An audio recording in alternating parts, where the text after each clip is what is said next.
sedikit ya, kesempatan yang semakin sedikit ya. Semoga di bulan Ramadan kita bisa mengoptimalkan semangat kita, usaha kita dengan sebaik-baiknya, baik dari sisi baca Quran, dari sisi sedekah, dari sisi qiyamul lail, salat tarawih, demikian juga berbakti kepada orang tua dan yang lainnya ya. Apa saja amalan yang bisa kita lakukan semaksimal mungkin di bulan Ramadan yang belum tentu bisa berulang lagi kembali kepada kita semua. Baik, untuk itu kita akan bahas pada kesempatan ini tentang fikih Ramadan. Kita mulai dari permasalahan niat ya. Atau ya, permasalahan. Atau saya masuk dulu pada definisi puasa ya. Puasa ya. Secara lughatan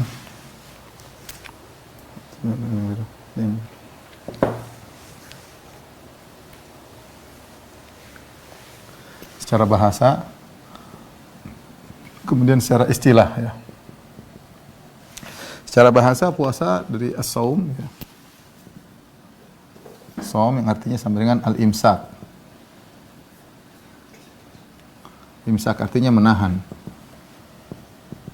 Seperti firman Allah Subhanahu wa taala tentang perkataan Maryam, kata Maryam, "Inni nadartu lirrahmani sauman falan ukallimal yawma insiya." Kata Maryam, aku bernazar kepada Allah sauman, itu tidak ngomong, menahan diri. Menahan diri, tidak berbicara ya. Ini secara bahasa ya. Falan ukalimal yawma insi, aku menahan diri untuk tidak berbicara, aku tidak akan ngomong kepada seorang pun pada hari ini. Karena ketika itu dia bawa putranya Nabi Isa dan dia dituduh berzina, Maryam ya. Adapun secara istilah ya adalah menahan diri dari hal-hal yang membatalkan puasa. Puasa dari sejak terbit matahari, terbit fajar hingga terbenam matahari. Terbenam matahari disertai niat ya, disertai niat puasa ya. Nah, ini istilah tentang apa namanya? Puasa. Jadi harus ada niat untuk melakukan puasa. Adapun seorang sekedar tidak makan, tidak minum, tidak berjima, tapi tanpa niat puasa, maka tidak dikatakan dia sedang berpuasa. Inilah definisi puasa. Taib. Ada banyak pembahasan yang mau kita bahas. Yang pertama adalah masalah niat ya. Niat puasa. Puasa ada dua ya. Ada namanya puasa sunnah, ada namanya puasa wajib. Puasa sunnah ada yang namanya as-saum al-mutlaq. Itu puasa mutlak. Mau puasa kapan saja boleh, boleh puasa kapan saja. Hari kapan saja. Yang penting bukan hari terlarang. Bukan hari terlarang seperti Idul Fitri, Idul Adha misalnya. Seperti Ayyamut Tasyrik, hari-hari tasyrik bagi orang yang tidak punya hutang hadyu misalnya, hutang puasa ya. Baik. Ini namanya puasa mutlak. Kalau as-shaumul muqayyad itu puasa yang tertentu. Ini banyak ya. Contohnya seperti puasa Senin Kemis ya. Senin Kamis, puasa Daud ya. Puasa Ayyamul Bid, puasa Mutih ya. Dan lain-lain, puasa Asyura, puasa 9 hari Dzulhijjah dan lain-lain ya. Adapun puasa wajib, maka ada beberapa puasa wajib misalnya puasa Ramadan. Kemudian di antaranya puasa qadha Ramadan misalnya, kemudian puasa nazar, kemudian puasa kafarah. Ya. Adapun kafarah sebabnya karena melakukan kesalahan, nazar mewajibkan dirinya sendiri, harusnya tidak wajib, dia wajibkan dirinya puasa. Adapun Ramadan kewajiban dari Allah Subhanahu wa taala, qadha jika tidak melaksanakan Ramadan. Apa bedanya antara puasa sunnah dengan puasa wajib dari sisi niat? Bedanya, ikhwan dan akhwat yang dirahmati Allah Subhanahu wa taala, adapun puasa sunnah maka boleh niat meski telah terbit fajar. Boleh terbit fajar. Hanya saja argo pahala baru jalan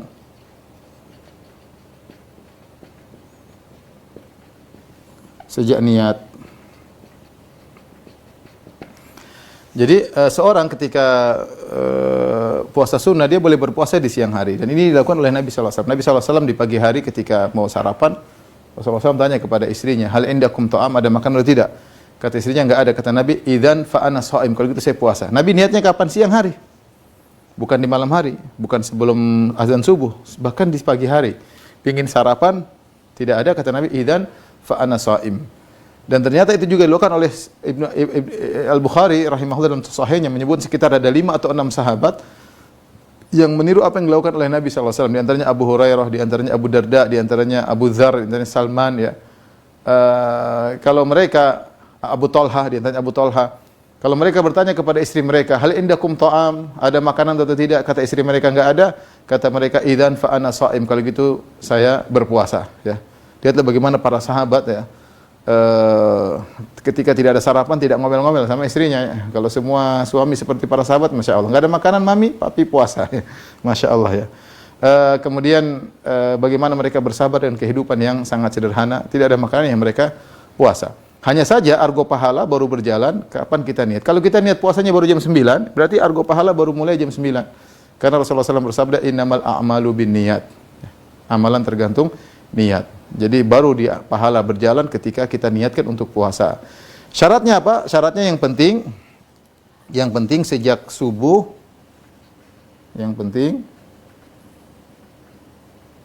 sejak subuh belum melakukan pembatal puasa. Belum makan, belum minum, belum jima, ya. Ya, maka itu boleh meskipun niatnya di siang hari. Adapun puasa wajib maka bedanya di mana niat sudah harus terpasang sebelum azan subuh, sebelum terbit fajar, sebelum azan subuh, sama. Azan subuh, ya. Sebelum azan subuh. Rasulullah SAW bersabda, man lam yubayyitis siyam minal lail fala siyama lahu. Siapa yang tidak berniat, belum pasang niat sebelum terbit fajar, maka tidak ada puasa baginya. Ini bedanya puasa wajib dengan puasa sunnah. Jadi kalau seorang misalnya di malam hari dia tidur, besok saya puasa enggak ya? Masih ragu. Dia tidur, bangun sudah subuh, kemudian saya mau puasa, tidak sah. Kenapa? Karena malam dia masih ragu. Besok saya mau safar, saya puasa enggak? Badan saya agak sakit nih. Puasa enggak besok puasa? Belum tidur, dia belum pasang niat. Masih ragu-ragu. Kalau dia ternyata bangun setelah azan subuh dan dia belum niat, kemudian dia baru niat setelah azan subuh, tidak sah puasanya. Beda kalau puasa sunnah, tidak jadi masalah. Mau niat jam 9, jam 10 pagi, yang penting tadi pagi belum makan. Tapi puasa wajib dari malam sudah harus tegas. Saya mau puasa atau tidak, harus ada keputusan. Harus ada keputusan sebelum subuh, ya. Jadi ini harus diperhatikan. Bagaimana cara niatnya? Niat yang penting kita sudah punya keputusan, besok saya mau puasa, selesai. Dalam hati kita biasa sama puasa, selesai. Allah Maha tahu isi hati manusia, ya. Kita beli nasi goreng mau dipanasin besok, kita pasang alarm, tandanya kita mau puasa, ya. Jadi tidak harus kita mengucapkan nawaitu shauma ghadin an ada'i fardhi syahri ramadhan hadhihi sanata lillahi ta'ala. Tidak perlu kita mengucapkan lafal tersebut, meskipun sebagian ulama Syafi'iyah mengatakan dianjurkan untuk mengkokohkan. Tapi kita tidak perlu ngomong pun tidak jadi masalah, ya. Bahkan itu yang lebih sesuai dengan sunnah. Karena para sahabat, yang ribuan sahabat dan juga Nabi SAW tidak pernah diriwayatkan sekalipun mereka pasang niat dengan mengucapkan lafal-lafal tersebut. Tapi jika ada yang mengucapkan, kita bilang itu pendapat ulama Syafi'iyah mutaakhirin, masalah khilafiyah. Tapi yang lebih afdal tidak perlu. Allah Maha tahu isi hati manusia, sudah cukup. Kita mau niat puasa besok, sudah kita dalam hati sudah selesai ya. Sudah dianggap berniat. Timbul pertanyaan soal ya, atau bolehkah niat sebulan langsung sekaligus sebulan, puasa langsung sebulan? Jawabannya ada khilaf dalam hal ini, khilaf. Tentunya yang afdal tiap malam kita berniat. Yang tiap malam berniat. Ada yang mengatakan tidak boleh. Pendapat pertama tidak boleh. Kenapa tidak boleh? Karena setiap hari dia independen. Setiap hari hukumnya sendiri. Hukumnya tersendiri. Jadi independen, tidak berkaitan dengan hari yang lain. Oleh karenanya setiap malam kita harus niat. Biasa saya puasa, dalam hati biasa saya puasa, sudah selesai. Ini pendapat, tidak boleh. Sebagian ulama Syafi'iyah, sebagian disebutkan dalam Fathul Bari mengatakan boleh. Boleh. Apa cara pendalilannya? Kata mereka, Ramadan adalah paket sebulan. Jadi saya ingin puasa Ramadan, sudah cukup. Jadi saya niat langsung sebulan sudah cukup. Dalilnya apa? Dalilnya dalam Sahih Bukhari, Rasulullah SAW bersabda, syahra idin la yanqusan, Ramadan wa Dzulhijjah. Kata Nabi SAW, dua bulan lebaran yang tidak akan berkurang. 2 bulan lebaran tersebut maksudnya bulan yang ada lebarannya, yaitu Ramadan yang ada lebaran Idul Fitrinya, dan Dzulhijjah yang ada lebaran Idul Adhanya. Ini 2 bulan ini kata Nabi, la yang kuson, tidak berkurang. Sebagian ulama menafsirkan 2 bulan ini tidak berkurang maksudnya apa? Maksudnya mau 29 hari atau 30 hari sama saja hukumnya. Sama saja hukumnya. Karena kita tahu bulan Qamariyah, bulan Hijriyah, kalau enggak 29 hari, 30 hari. Artinya apa? Mereka memahami, jika seorang berpuasa di bulan Ramadan 29 hari, mau 30 hari pahalanya sama karena satu paket. Ramadan itu 29, 30 sama saja. Bahkan praktek kenyataannya Nabi SAW kebanyakannya berpuasa bulan Ramadan 29 hari, bukan 30 hari. Kebanyakannya Nabi berpuasa 29 hari. Sehingga hadis ini memberi isyarat bahwasanya Ramadan satu paket. Kalau dia satu paket, maka kita boleh niat langsung sebulan. Kita boleh langsung niat sebulan. Ini sisi pandangan dari sebagian ulama Syafi'iyah. Maka mereka mengatakan boleh seorang berniat sebulan penuh langsung, tidak perlu tiap malam, tidak perlu pasang niat lagi karena dia sudah langsung niat sebulan. Ini lebih memudahkan tentunya. Tapi lebih hati-hati tiap malam kita pasang. Kecuali kalau kita sudah niat sebulan, di tengah jalan kita ada bolong, maka kita niatkan lagi sisanya ya. Wallahu a'lam bishawab, dua-duanya ada ulamanya, cuma lebih hati-hati setiap malam. Saya rasa kalau setiap bulan Ramadan setiap malam selalu hadir besok mau puasa. Ya, karena itu sudah otomatis. Orang masuk bulan Ramadan sudah niat besok apa? Puasa ya. Baik. Ini berkaitan dengan niat ya.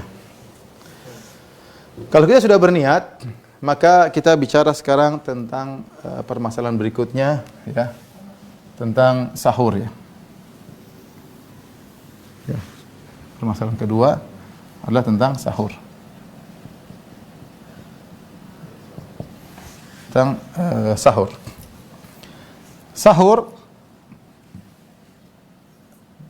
adalah makan malam, makan di waktu sahur.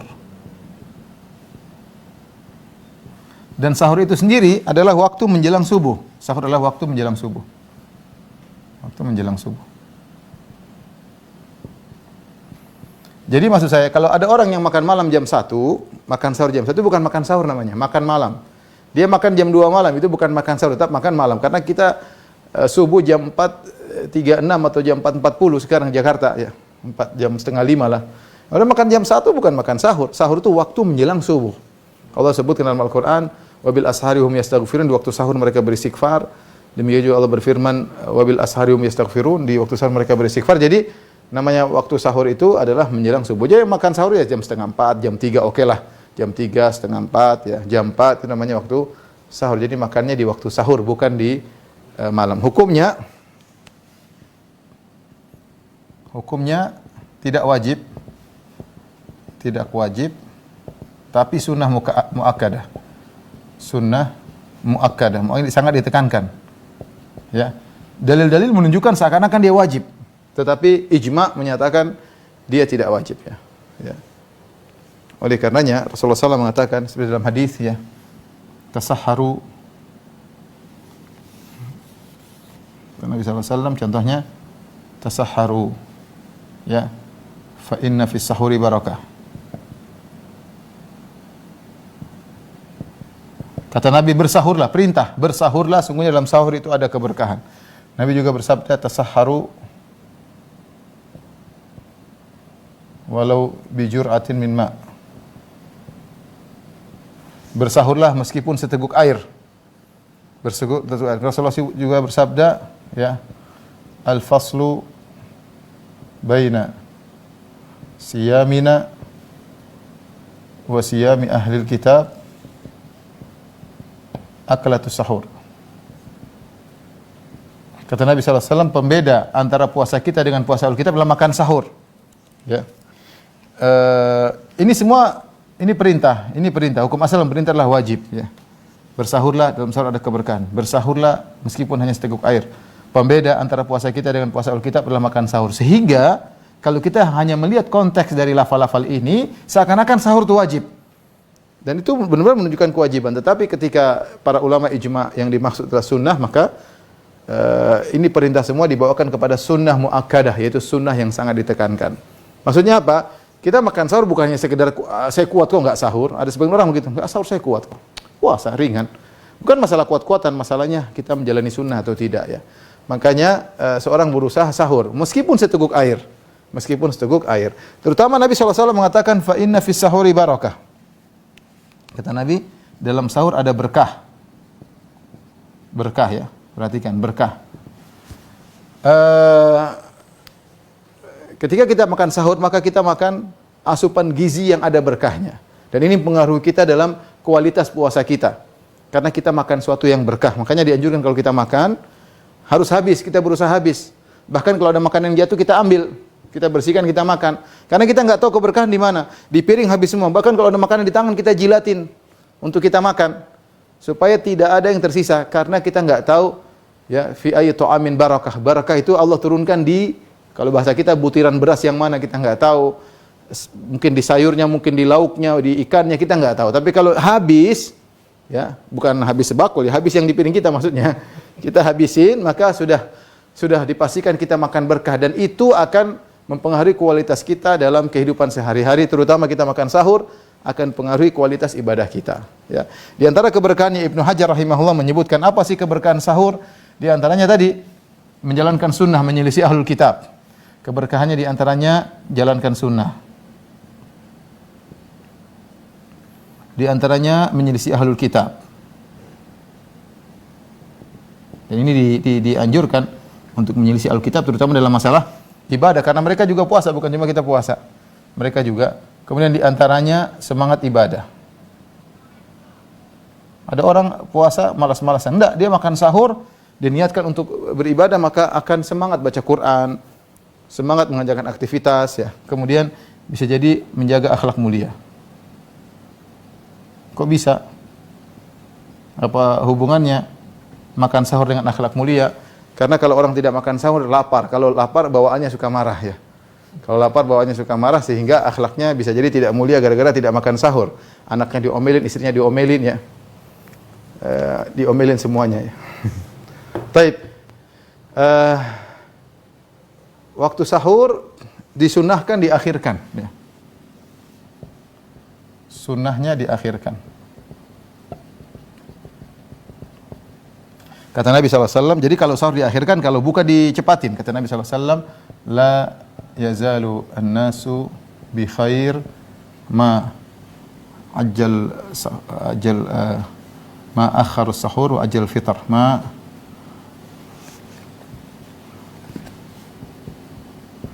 akharu sahur wa ajalul fitr. Kata Nabi SAW senantiasa manusia dalam kebaikan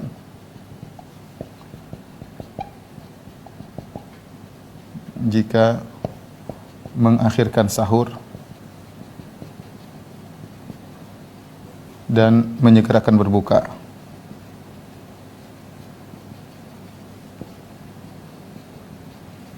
Menyegerakan berbuka. Oleh karenanya diakhirkan sahur dianjurkan. Rasulullah SAW sendiri ketika dalam hadis ya Zaid bin Thabit radhiyallahu anhu dia berkata sahar nama Nabi SAW, kami bersahur bersama Nabi SAW. Kemudian Anas berkata kam kana baina sahur wal adzan.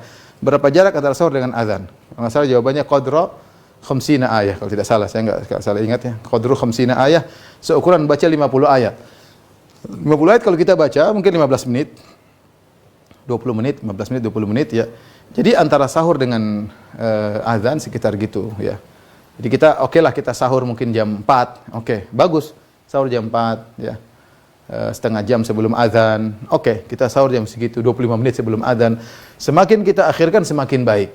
Semakin kita akhirkan semakin baik ya kira-kira seperti itu sehingga setelah sahur ada persiapan untuk salat subuh ya. Jadi sunnahnya adalah diakhirkan ya. Sunnahnya diakhirkan. Taib.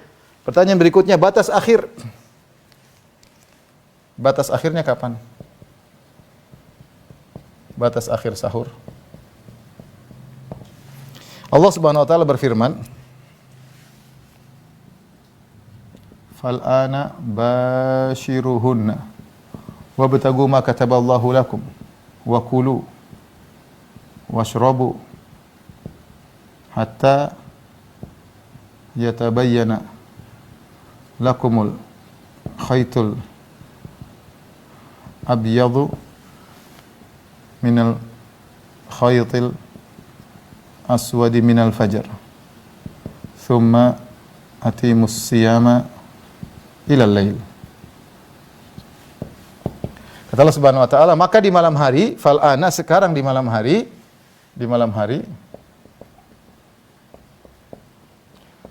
campurilah istri-istri kalian, berjimaklah, campurilah istri-istri kalian dan carilah apa yang rezeki yang Allah berikan kepada kalian. Wa kulu washrabu, makan dan minumlah, makan dan minumlah hingga jelas benang putih dari benang hitam, yaitu hingga terbit fajar. Hingga terbit fajar.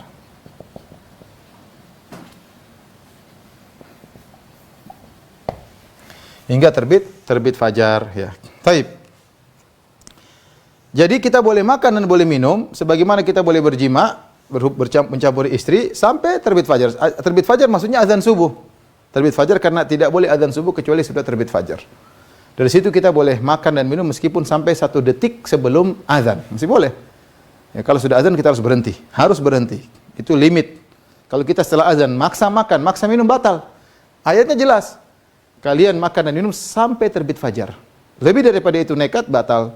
Sama jika seorang sedang berhubungan dengan istrinya, kemudian ternyata azan subuh harus berhenti. Kalau dia masih lanjutkan batal. Karena sudah limit. Jadi limit untuk makan dan minum sama limit untuk bolehnya berhubungan dengan istri. Sampai azan subuh. Azan subuh harus berhenti. Siapa yang nekat makan atau minum atau berhubungan dengan istrinya setelah azan subuh batal puasanya. Batal puasanya. Taib.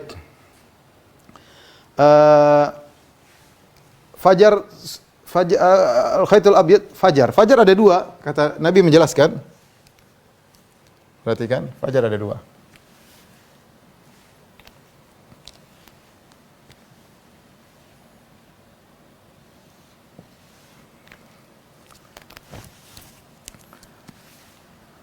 Al-fajr fajran, ada fajar ada 2.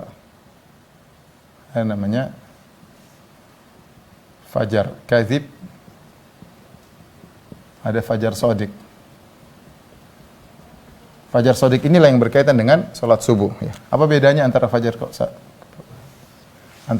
kadzib dengan fajar shadiq? Bedanya fajar kadzib ya muncul sebelum fajar shadiq. Kalaupun muncul ya. Kemudian cahayanya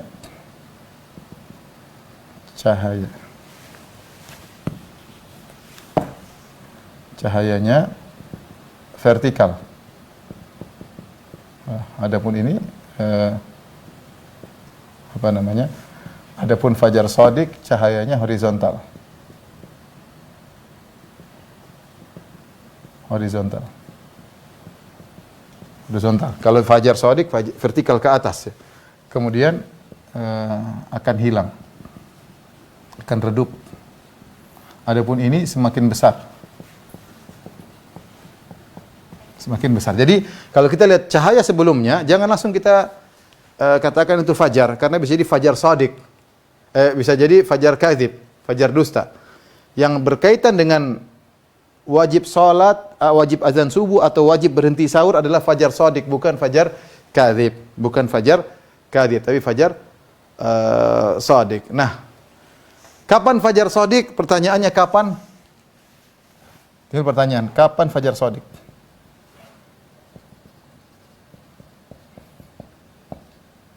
Ternyata ada khilaf di kalangan para astronomi ya. Ada khilaf di kalangan para astronomi.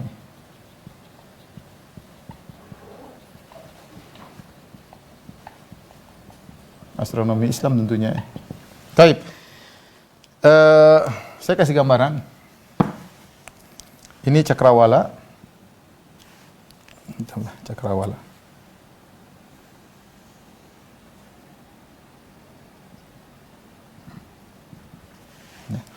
Orang melihat cakrawala, kapan cahaya mulai muncul ya.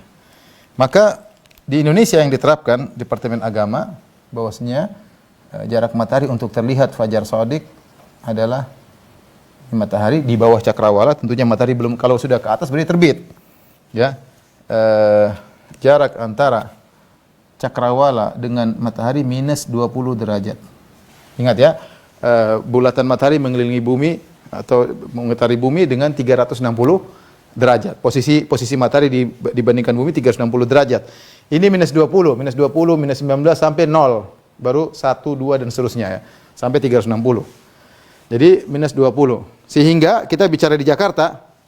Di Jakarta waktu subuh adalah 36 AM. Ini menurut Depak ya. Ini Depak. 4.36 AM. Muhammadiyah memandang kita ma'ruf ya organisasi di daerah kita, Muhammadiyah memandang bahwasanya minus 20 terlalu cepat, harus naik dikit. Ya, misalnya di situlah ya. Kata mereka baru terbit fajar yaitu minus 18. Karena menurut Depak matahari di sini sudah kelihatan cahaya di sini. Sudah kelihatan cahaya. Inilah fajar. Jadi kalau sudah keluar sudah terbit, kan semakin ke atas semakin terang sampai keluar matahari. Jadi matahari minus 20 sudah terlihat cahaya. Inilah fajar shadiq. Muhammadiyah bilang enggak. Minus 20 belum kelihatan, harus minus 18 baru kelihatan fajar shadiq. Ini Muhammadiyah.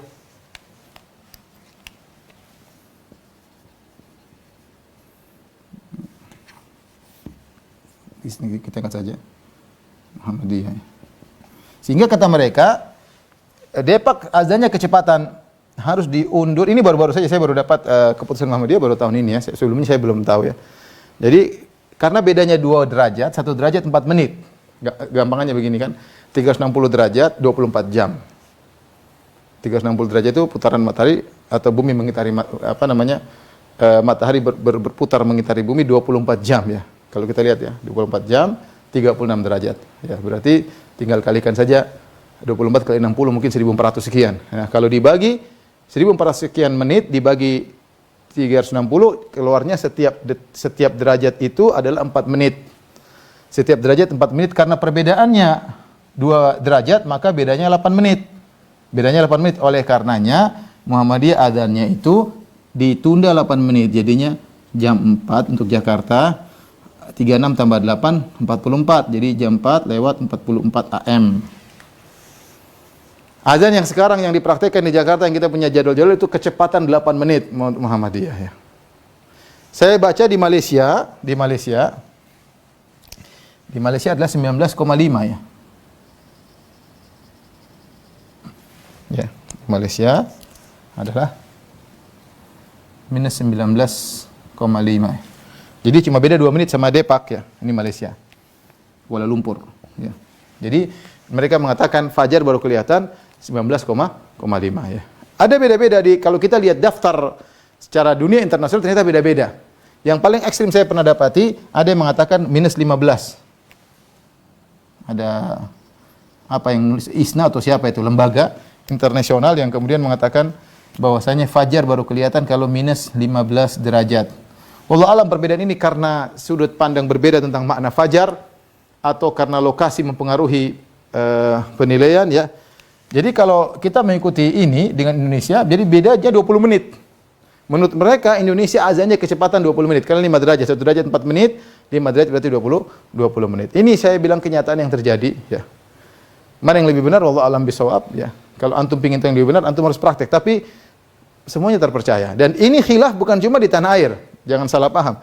Ini khilaf juga terjadi di Arab Saudi sejak lama. Sampai terjadi debat di antara para ulama tentang waktu fajar ya. Sampai ada buku ditulis seperti Syekh Ibrahim As-Subaihi menguatkan pendapat minus 19 atau minus 20, saya lupa ya. Tapi dia menguatkan daftar jadwal Ummul Qura yang ada sekarang. Ya, ini Depak mungkin mengikuti Ummul Qura.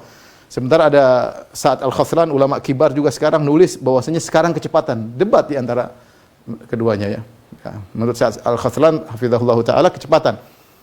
Sehingga Arab Saudi punya solusi yaitu bahwasanya untuk qomat ditunda antara adzan dan qomat waktu 25 menit.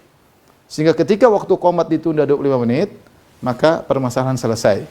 Dua-dua pendapat, dua-dua kubu tetap menyatakan salatnya sah kalau sudah 25 menit setelah adzan. Nah, kita bagaimana ikhwan dan akhwat yang rahmatillah subhanahu wa taala? Saya ambil solusi, saya mengatakan seorang berusaha kalau selesai makan sahur selesai ikut depak. Ya, kalau makan sahur selesai ikut depak. Tapi kalau sholat jangan dulu, tunggu 8 menit sebagaimana pendapat Ormas Muhammadiyah. Ya lebih hati-hati, kita lebih hati-hati dalam sholat, tunda sedikit, makan kita berhenti, ikut depak aja ya, minus 20 derajat ya, sesuai jadwal yang ada. Tapi seandainya seorang minus 19,5 2 menit ya masih logis ya. Artinya azan dia mungkin minum ya, karena meyakini belum maksudnya sudah azan dia masih minum, mudah-mudahan tidak jadi masalah. Karena memang minus 20 tepat masih diperselisihkan ya. Tapi kalau seorang sudah yakin ini sudah benar waktu subuh, tidak boleh dia makan dan minum.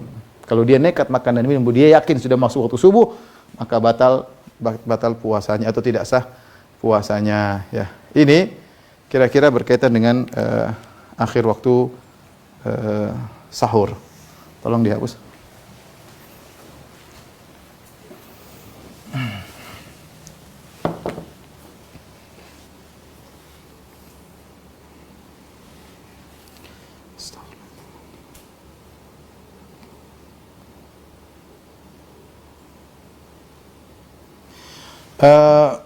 Memang dua pendapat ini memang jadi polemik ya dari dulu ya. Dalam hadis disebutkan bahwasanya Rasulullah SAW kan yusalli fajar bi ghalas. Rasulullah SAW salat fajar yaitu selesai dalam kondisi remang-remang ya.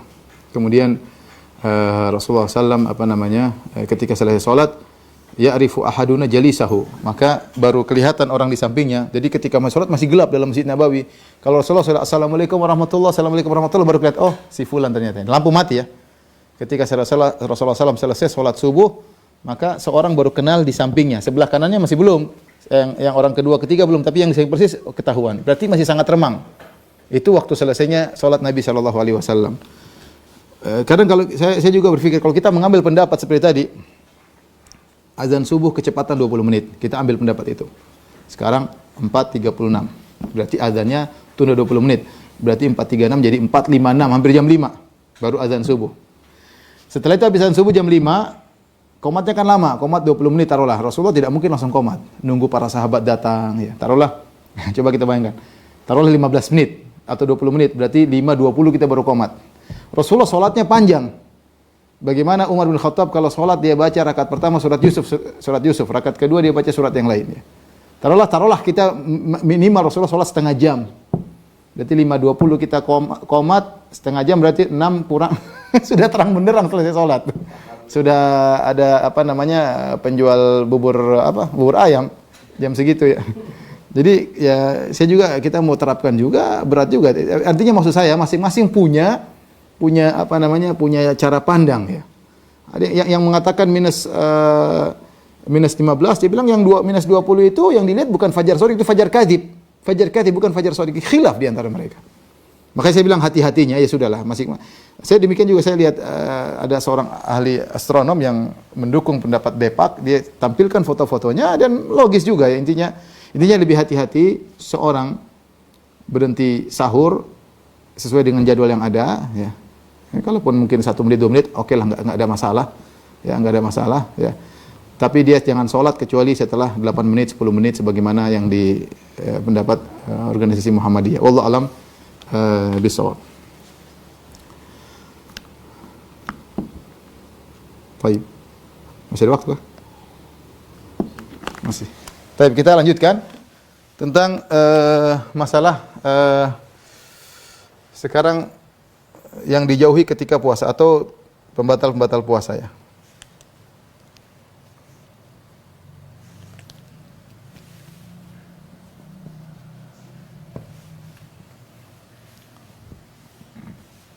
Puasa yang dijauhi dari puasa adalah ada 2 hal, ada pembatal-pembatal puasa, ada pengurang atau pembatal pahala puasa yang harus dihindari. Yang harus dihindari ketika puasa.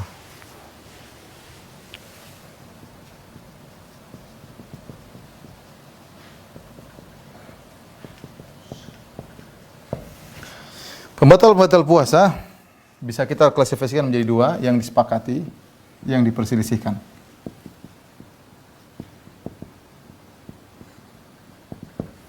Yang diperselisihkan.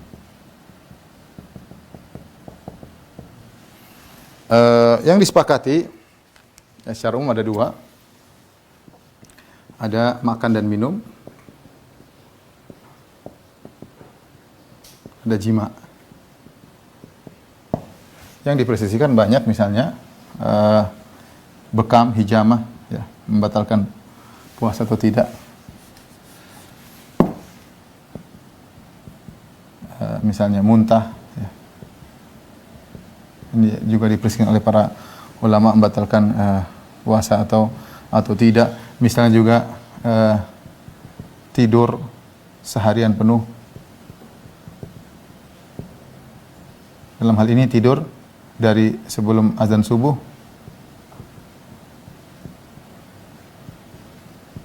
hingga terbenam matahari. Tidur, Masya Allah. Ya. Sah enggak puasanya? Ini juga ada khilaf di kalangan para ulama ya. Taib, ini secara bisa juga di antara yang khilaf masalah onani ya. Atau mengeluarkan air mani tanpa jima ya, apakah membatalkan puasa atau tidak, ada khilaf di kalangan para ulama. Taib. Pertama, makan dan minum secara sederhana, makan dan minum adalah memasukkan, maknanya adalah memasukkan sesuatu yang bisa diserap lambung,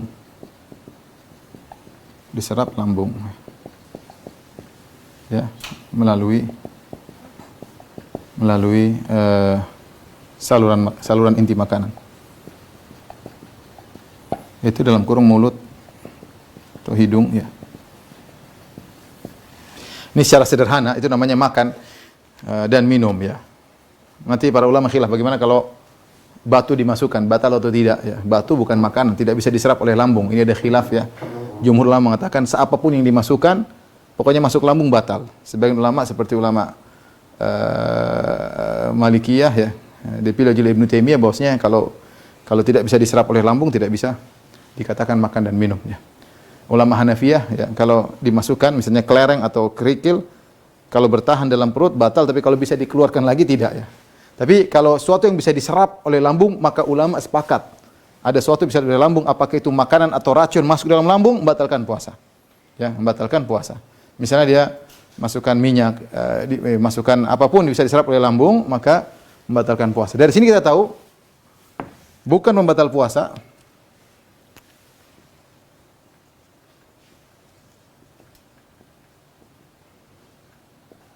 bukan batal puasa. Ada di antaranya nangis ya. Ini biasanya anak-anak, jangan nangis nanti puasamu batal. Ini anak kecil, nangis tidak batal puasa, nangis aja nggak apa, nggak batal puasa. Jadi adik-adik kalau nangis nggak batal puasa ya, nggak. Marah juga tidak batal apa? Puasa, kecuali kalau marah terus makan, itu baru batal. Kalau marah doang tidak batal puasa, nangis tidak batalkan puasa ya. Di antaranya, mohon maaf, ngupil ya. Ngupil juga tidak, karena bukan makan dan minum, kecuali upilnya dimakan ya baru. Jadi kalau ngupil aja tidak membatalkan apa? Tidak membatalkan puasa. Misalnya juga bersihkan telinga, korek-korek misalnya, orang kadang iseng bersihkan apa? Bersihkan telinga, lubang telinga. Ini juga tidak membatalkan puasa ya. Ini contoh ya. Ini semua tidak membatalkan puasa. Nanti ada yang kemudian juga tidak membatalkan puasa. Pendapat yang lebih kuat misalnya suntik untuk obat ya. Misalnya suntik insulin, suntik vaksin, misalnya insulin atau vaksin ya. Kenapa? Karena suntik atau insulin atau vaksin itu tidak masuk melalui saluran makan yang asli, yaitu mulut dan hidung, enggak. Tapi dia masuk lewat tangan, langsung ke darah, dan dia bukan fungsinya sebagai gizi yang membuat seorang menjadi kuat ya. Jadi suntik obat atau insulin, vaksin tidak membatalkan puasa. Ini sudah saya pernah bahas di kalangan para dokter, mudah-mudahan nanti di-upload tentang pembatal-pembatal kontemporer yang diprising oleh para ulama seperti inhaler, Ventolin, kemudian ada obat yang oleh penderita jantung diletakkan di bawah lidah. Hal-hal seperti ini. Kemudian ada endoskopi kalau dimasukkan. Ini sudah saya bahas, mudah-mudahan nanti di-upload ya. Tapi kalau adapun infus maka membatalkan puasa.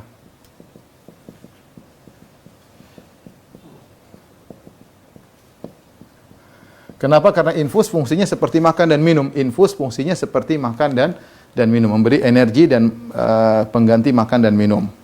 Oleh karenanya ketika Nabi SAW melarang untuk wisal itu puasa berturut-turut tanpa berbuka, sehari, 2 hari, ada 3 hari. Rasulullah sering begitu. Maka Rasulullah larang para sahabat, jangan melakukan wisal, jangan puasa buka, nanti besok puasa lagi. Sebagian sahabat kuat berhari-hari nggak makan, kata Rasulullah larang. Tapi Rasulullah sendiri puasa wisal. Innaka tuwasil, kata para sahabat, Rasulullah engkau melakukan wisal, puasa lanjut. Kata Rasulullah SAW, lastu kahayatikum, aku tidak seperti kalian. Ya, fa inni bitu yut'imuni rabbi wa yasqini. Sungguhnya aku tidur sementara Allah memberi aku makan dan aku minum. Jadi Allah memberikan Nabi makan dan minum, seakan-akan pengganti sebagai berbuka. Yang makan dan minum tersebut bukan dalam bentuk makanan yang dimasukkan dalam mulut, tapi Allah berikan energi. Ya, sehingga dari sini para ulama berdalil, kalau ada masukan energi dalam tubuh yang fungsinya seperti makan dan minum, maka membatalkan puasa. Di antaranya adalah infus. Infus itu fungsinya seperti makan dan minum. Bahkan pengganti makan dan minum. Makanya orang kalau nggak bisa makan kasih infus. Beda dengan suntik insulin, suntik vaksin itu tidak. Jadi inilah hal-hal yang membatalkan puasa. Ini tidak membatalkan puasa. Makan dan minum membatalkan puasa. Adapun jika lupa, catatan. Jika lupa, maka dimaafkan. Nabi SAW bersabda, "Man nasiya fa akala aw syariba falyutimma shaumahu fa innama at'amahu Allah wa saqah." Barang siapa yang lupa kemudian dia makan dan minum, maka hendaknya dia lanjutkan puasanya. Sungguhnya itu adalah rizki dari Allah. Rizqun saqahullahu lahu, rizki yang Allah berikan kepada dia. Allah kasih makan dia minum, Allah kasih dia makan dan minum. Jadi kalau orang kebetulan misalnya lupa dari kantor, kehausan, buka kulkas kemudian minum, kemudian makan kue minum lagi, makan kue lagi minum lagi. Ya Allah, hari ini Ramadan puasa. Lanjut aja, enggak ada masalah. Itu namanya rezeki. Ini rezeki dari Allah Subhanahu wa taala. Yang penting benar-benar lupa, bukan pura-pura lupa ya. Kamu ngapain? Lupa lanjut. Ah, ini berarti enggak benar ya. Enggak benar. Jadi benar-benar lupa. Tapi kalau bulan Ramadan lupa itu susah. Kalau hari biasa mungkin Senin Kemis, puasa Ayyamul Bid, orang lupa sangat mungkin. Tapi kalau Ramadan Anda lupa, yang lain enggak lupa, kita baru mau minum diingatin ya. Jadi tapi seandainya kalau lupa, ini berkaitan puasa Ramadan atau puasa sunnah, puasa yang lainnya, kalau lupa lanjutkan saja, tidak jadi masalah ya. Tidak jadi masalah. Ada masalah-masalah khilaf tentang masalah ini ya, seperti bagaimana jika seorang mencebok dengan memasukkan jari ke dalam dubur ya. Apakah membatalkan puasa atau tidak? Kita tahu bahwasanya dubur melanjutkan ke lambung ya. Tetapi kalau sehingga mereka mengatakan barang siapa yang cebok dengan tangan yang basah bawa air dari luar, air itu akan masuk ke lambung dan itu membatalkan puasa. Karena kita sepakat namanya makan dan minum adalah sesuatu yang masuk ke lambung dan diserap oleh lambung. Makanya sebagian berpendapat kalau cebok ada jarinya ada airnya maka batal. Tapi yang benar tidak ya. Ya, tidak, bahwasanya itu sangat sedikit pun kita tidak sedang masukkan air dalam lambung. Beda dengan orang melakukan anema. Kalau orang melakukan anema kopi, sebagian pengobatan yang melakukan anema, memasukkan kopi dari duburnya sehingga masuk untuk membersihkan lambungnya, maka ini jelas membatalkan puasa. Ini jelas membatalkan puasa. Taib. Yang berikutnya adalah jima ya. Ini ada anak-anak gimana nih? Kita menjelaskan. Anak tutup mata ya. Ini 17 tahun ke atas. Jima adalah, saya nggak usah tulis lah, nanti anak hafal lagi. Adalah, mohon maaf, adalah masukkan kepala daripada zakar ke kemaluan wanita ya. Jadi yang dimaksud namanya jima adalah masuknya kepala zakar ke dalam kemaluan wanita. Jika sudah masuk maka telah terjadi jima meskipun tidak terjadi ejakulasi. Meskipun tidak terjadi ejakulasi ya. Barang siapa yang melakukan masukkan kemaluannya kemaluan istrinya meskipun tidak ejakulasi maka sudah melakukan jima ya. Kemudian akibatnya puasanya batal. Kemudian bayar kafarah. Kafarah tersebut secara berurutan ya. Pertama adalah merdekakan budak. Namun ini sekarang sudah tidak ada budak zaman sekarang. Yang kedua, puasa 2 bulan berturut-turut. Yang ketiga, memberi makan 60 orang. 60 miskin. Siapa yang bisa melakukan pertama, maka harus pilih yang pertama. Kalau tidak bisa, baru beranjak ke pilihan kedua. Kalau tidak bisa, baru beranjak ke pilihan yang ketiga. Ya. Dan ini 2 bulan berturut-turut, maka harus tidak boleh ada bolongnya. Dia berpuasa 2 bulan berturut. Dia hanya boleh bolong kalau ada uzur syar'i, seperti sakit, seperti bersafar, seperti terpotong dengan Idul Fitri, Idul Adha. Maka, tapi kalau tidak ada uzur, kemudian ada bolong, hitung lagi dari nol. Mulai lagi dari nol, ulang lagi. Dia sudah puasa 50 hari, hari 51, malas puasa deh, hitung lagi dari awal. Kalau tidak mampu maka memberikan 60 fakir miskin.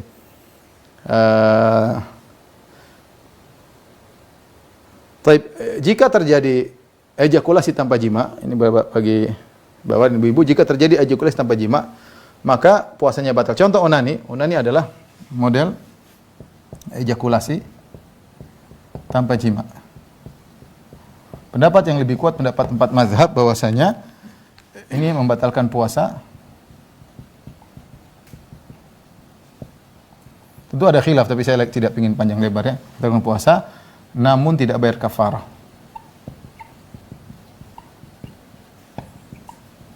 Tidak bayar kafarah karena dia bukan jima ya. Taib. Ada pembatalan-pembatalan puasa yang diperselisihkan seperti bekam. Ya, kata Nabi sallallahu alaihi wasallam, aftarul hajim wal mahjum, yang bekam dan dibekam batalkan puasa.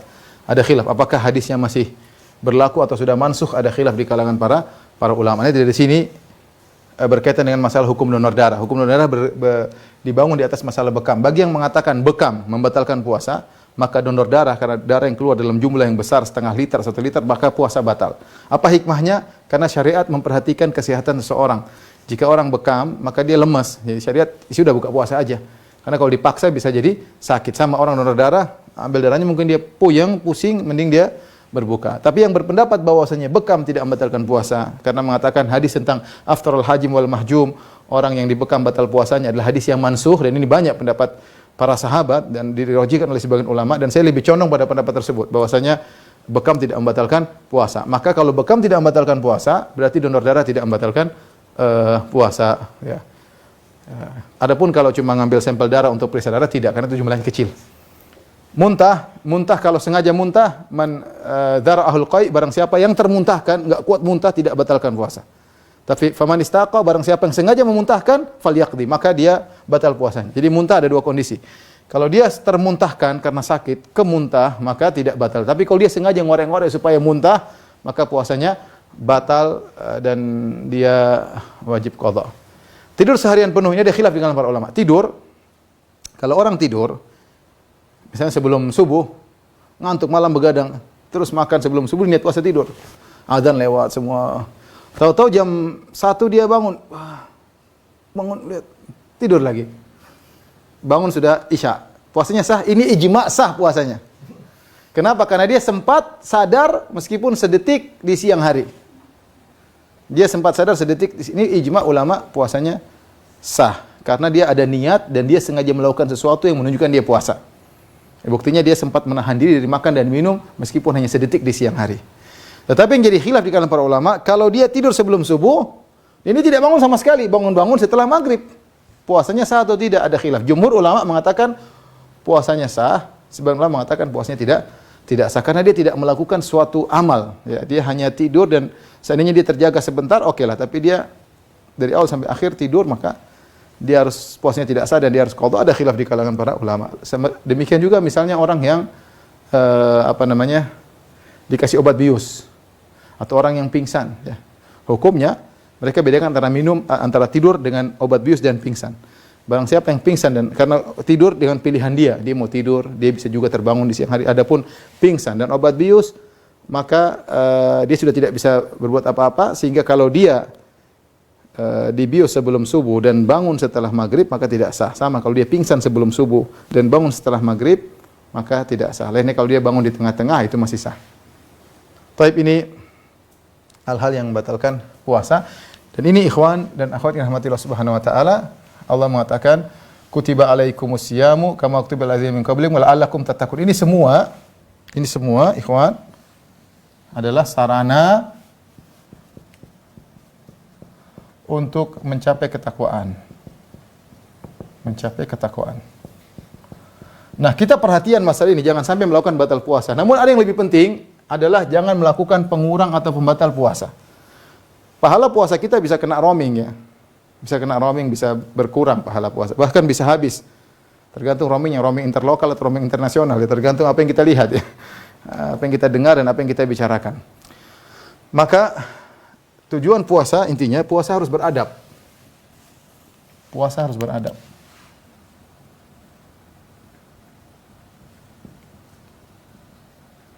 Inti dari adab tersebut tidak bermaksiat, ya, tidak melakukan kegiatan konyol, melakukan kegiatan orang bodoh.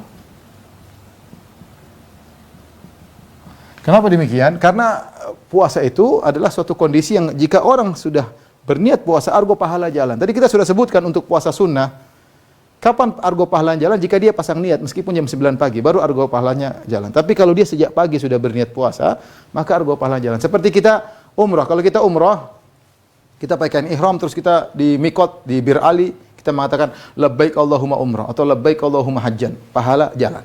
Berarti kita sudah masuk dalam kondisi ihram. Ya, jadi kondisi kita seperti itu, pahala jalan, ya. Pahala jalan. Nah, sama seperti puasa. Kalau niat puasa, sudah azan subuh, argo pahala jalan. Maka kondisi kita seperti itu adalah kondisi spesial, harus dijaga. Nabi yang mengatakan, "Idza kana yaumu siyami ahadikum, fala yarfuth wala yaskhab wala yajhal." Dalam riwayat wala yujadil. Wa in sabbahu ahadun aw qatalahu falyakul inni imru'un shaim.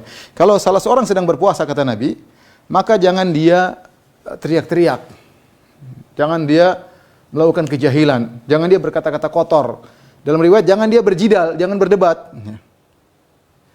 Kalau ada orang sabbahu, mencaci maki dia atau ajak berantem, jangan terpancing, bilang ini imru'un shaim, saya sedang puasa. Saya lagi kondisi sedang beribadah, saya tidak mau berkelahi. Nanti habis buka kalau mau ketemu di belakang masjid. Jadi kita berpuasa, kita jaga diri. Kita ini sedang dalam kondisi argo pahala jalan. Jangan kita rusak argo kita. Ya. Jadi seorang sampai kata Nabi, wala yujadil, jangan berdebat. Jangan berdebat bisa mengurangi pahala. Jengkel lah, apalah. Tidak, pahala kita sah, tapi puasa kita sah, pahalanya berkurang.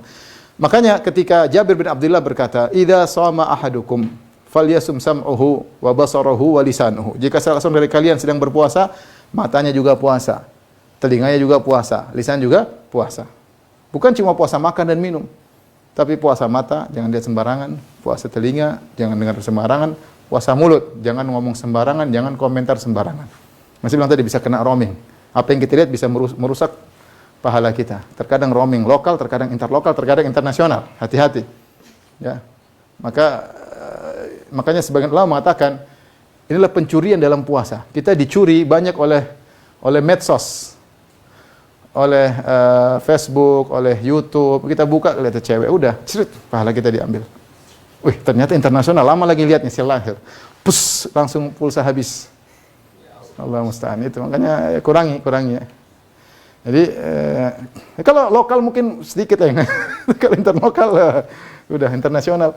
Jadi hati-hati apa yang kita lihat, apa yang kita dengar, apa yang kita bicarakan, ngomong ini, ngomong sana, ngawur sana, ngawur sini, maka bahaya ya.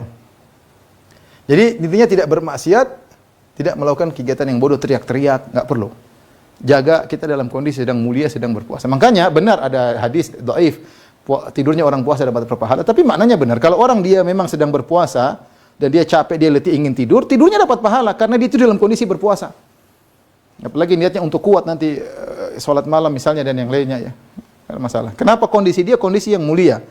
Dia sedang berpuasa, maka harus dijaga. Maka saya ingatkan pada diri saya pribadi, kepada kawan-kawan sekalian, kalau bisa menceraikan medsos, talak 1 bagus bulan Ramadan, kalau mampu ya. Ustaz gimana ya? Saya nggak tahu lah, nanti lihat gimana. Saya harus ceramah, harus masukkan ke... Tapi maksudnya kalaupun lihat Facebook atau medsos, maka terfokus, jangan lihat sembarangan. Jangan lihat sembarangan. Kita kadang dengar ceramah Ustaz, tengah-tengah iklannya roaming internasional langsung bagaimana? Ini ceramah Ustaz. Kadang ceramah Syekh kita dengar. Kita lagi nonton, tahu-tahu lihat yang macam-macam. Maka mumpung bulan Ramadan, latih diri kita untuk menjaga pandangan, jaga pendengaran.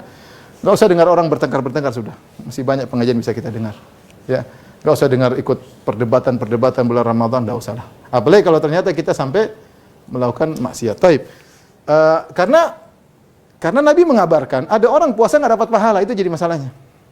Rubba sha'imin laisa lahu min siyami ilal jul' wa atash.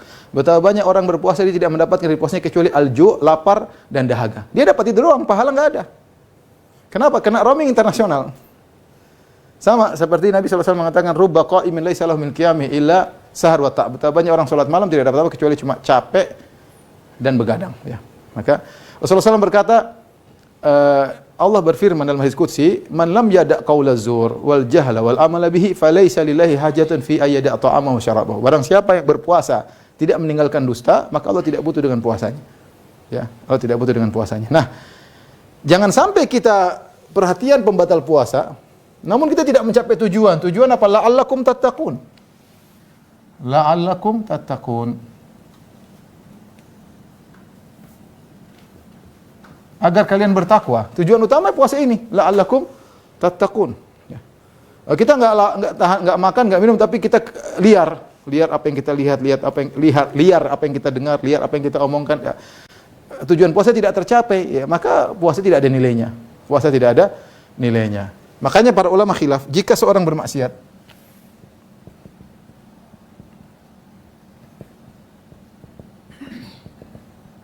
bagaimana puasanya? Khilaf. Secara umum mungkin saya bisa simpulkan jadi 3 pendapat ya. Puasanya batal. Harus qadha. Ini pendapat Ibnu Hazm rahimahullahu taala, dinukil oleh Ibnu Hajar dalam Fathul Bari. Yang kedua, sebagian salaf ya, sebagian dosa membatalkan puasa. Kalau tidak salah diriwayatkan dari Anas bin Malik atau Aisyah ya. Contoh seperti dusta misalnya, ghibah. Ya, ini membatalkan puasa, harus qadha. Harus qadha. Ini pendapat sebagian salaf. Sebagian ulama salaf. Yang ketiga, yang batal, yang berkurang atau batal hanya pahala puasa. Adapun puasanya tetap sah.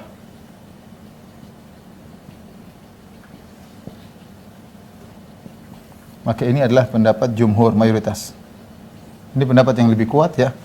Bahwasanya benar puasanya tidak perlu qadha, tidak batal, tapi pahalanya yang batal atau berkurang. Jadi waspada kita bulan Ramadan ya. Jangan gibah, jangan namimah, jangan nonton gibah, jangan dengar gibah, jaga pandangan, jaga pendengaran ya.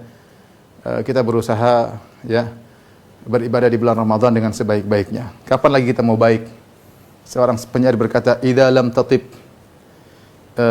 bi taibin inda tayyibin bihi tabatid dunya fa aina tatibu." Ketika seorang sedang memuji kota Madinah, dia berkata, kalau kau tidak bisa baik di kota Madinah, yang di Madinah ada Nabi SAW, ada dakwahnya, dengan Nabi maka dunia pun menjadi baik. Terus mau baik di mana lagi? Di Madinah saja nakal, terus mau baik di mana? Di Jakarta Timur. Di mana? Sama, boleh kita katakan kalau kamu tidak bisa baik di bulan Ramadan, terus mau bertobat kapan lagi? Mau tunggu bulan Syawal ya. Mumpung di bulan Ramadan kita berusaha kembali kepada Allah, karena Allah sudah mengkondisikan bulan Ramadan sebagaimana sudah kita jelaskan pada pertemuan lalu. Fikih Ramadan masih berlanjut, insyaallah kita lanjutkan besok jam berapa? Jam 10 insyaallah. Besok kita lanjutkan, masih ada pembahasan-bahasan tentang fikih Ramadan besok insyaallah jam 10 pagi. Demikian Bang Pitung, kalau ada yang bertanya saya persilahkan. Wallahu ta'ala alam bisawab. Baik, jazakumullahu khairan. Sudah ada banyak pertanyaan yang masuk, seperti biasa akan kita minta waktunya untuk 5 pertanyaan Ustaz. Ya. Ini ada pertanyaan pertama dari Bang Agung di Bandung, Ustaz, biar nggak salah Pak. Ustaz, Akhwan mohon izin bertanya. Tadi di awal kajian Ustaz mengatakan ada puasa khusus, kemudian yang dicontohkan adalah puasa mutih. Itu maksudnya seperti apa, Ustaz? Puasa mutih maksudnya adalah Ayyamul Bid. Ini gampangannya Ayyamul Bid tanggal 13, 14, 15. 13, 14, 15 bulan apa namanya? Mungkin saya salah istilah ya. Ayyamul Bid hari-hari putih. Maksudnya di situ ketika rembulan di tengah-tengah, tanggal 13 Hijriah, 14 Hijriah, 15 Hijriah di tengah bulan. Barang siapa yang mampu melakukan 3 hari tersebut itu yang terbaik. Jika tidak mampu hari mana saja boleh, karena disurahkan kita berpuasa salah satu ayam min kulli syahr, 3 hari setiap bulan. Jika seorang berpuasa tanggal 13, 14, 15-nya dia uzur, dia boleh ganti hari yang lain, enggak ada masalah, hari mana saja.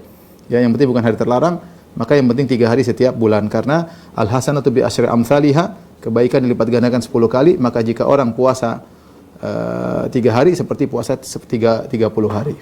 Wallahu a'lam bishawab. Baik Ustaz, ini ada pertanyaan juga dari Anissa di Bogor. Ustaz, bagaimana jika seseorang menjalani terapi atau pengobatan penyakit sehingga orang tersebut harus meminum obat 3 kali sehari dan minum obatnya harus tepat waktu untuk ikhtiar kesembuhan penyakit tersebut? Bagaimanakah hukumnya? Karena orang tersebut berarti tidak bisa menjalankan puasa, karena jika tidak diminum akan membahayakan tubuh orang tersebut, Ustaz. Jika penyakitnya temporer, maksudnya akan selesai dalam setahun ini, penyembuhannya ada waktunya, maka dia harus mengqadha di meskipun 2 tahun berikutnya, enggak ada masalah. Yang penting menurut dokter ini penyakitnya akan sembuh jika dia menjalani pengobatan tersebut selama setahun misalnya. Maka kalau sudah selesai menjalani pengobatan, minum obat teratur, nanti tahun depan atau 2 tahun, yang pokoknya ada kapan waktu dia mengqadha. Tapi jika ternyata pengobatan tersebut adalah seumur hidup, dia tidak bisa meninggalkan obat tersebut dengan jadwal minum yang telah ditentukan, maka dia bayar fidyah, karena itulah uzur yang tidak bisa hilang. Wallahu a'lam bishawab. Pertanyaan ketiga, Ustaz, alhamdulillah dari Jaktim dan Hindayana. Ustaz, terkait dengan banyaknya penjelasan tentang berbuka puasa dengan kurma, jumlahnya ganjil. Sebetulnya apakah ada dalilnya? Dan apa kiranya menu makanan Rasulullah saat berbuka dan sahur, Ustaz? Mohon arahannya. Wallahu a'lam bishawab. Syekh Utsaimin, seingat saya dia mengatakan bahwasanya makan korma dengan jumlah witir tidak berlaku pada setiap makan ya.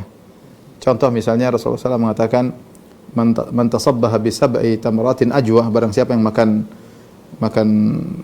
7 butir korma di pagi hari ajwa, lam yadhurruhu al-yawm sammun wala sihrun, maka dia tidak akan terkena sihir dan juga racun. Maka itu contohnya Rasulullah sebutkan secara ganjil ya.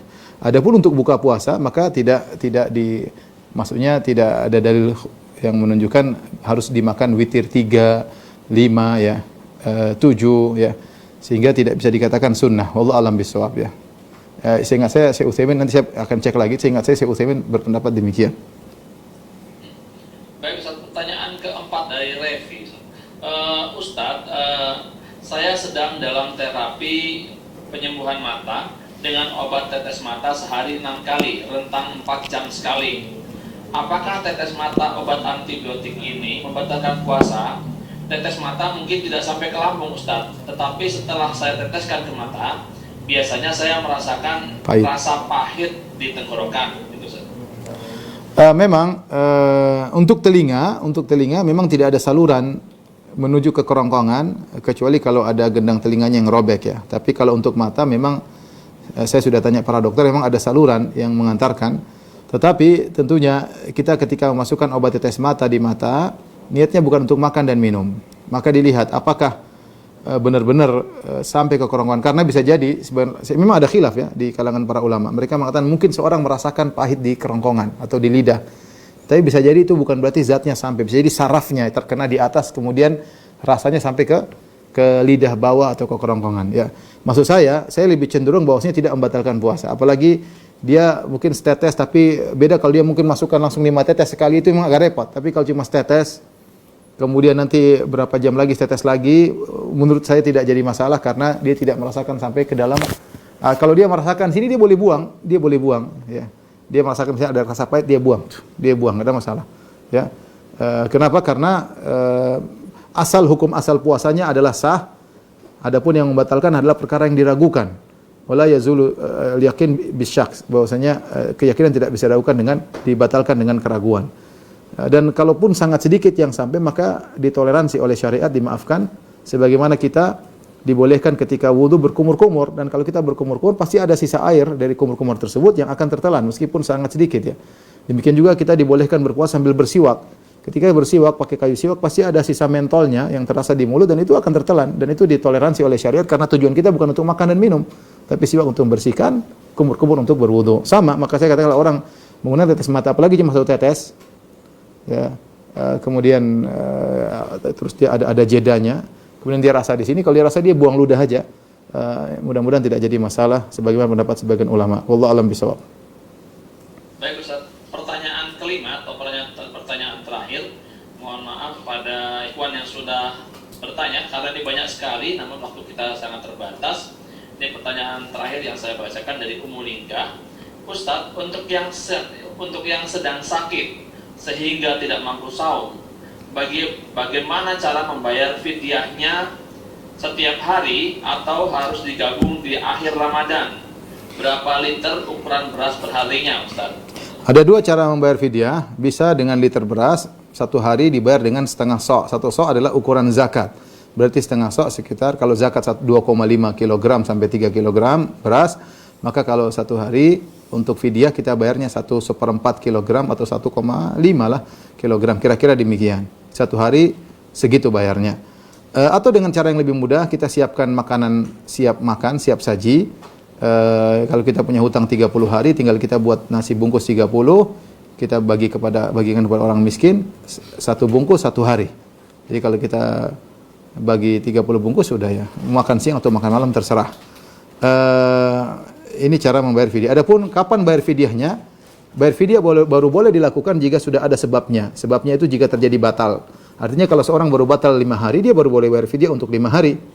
Ya, kalau dia sudah batal 10 hari, dia boleh bayar fidyah 10 hari. Boleh dia tiap hari, dia batal hari ini, dia kasih makan orang.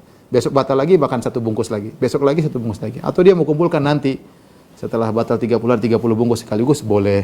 Demikian saja apa yang saya sampaikan pada jamaah Masjid Asr yang dirahmati Allah Subhanahu wa taala. Insyaallah kita bertemu di kesempatan yang lain. Kurang lebihnya saya mohon maaf. Wabillahi taufiq wal hidayah. Assalamualaikum warahmatullahi wabarakatuh. Waalaikumsalam warahmatullahi wabarakatuh. Jazakumullahu khairan katsiran, kami ucapkan kepada Ustaz dan semua tim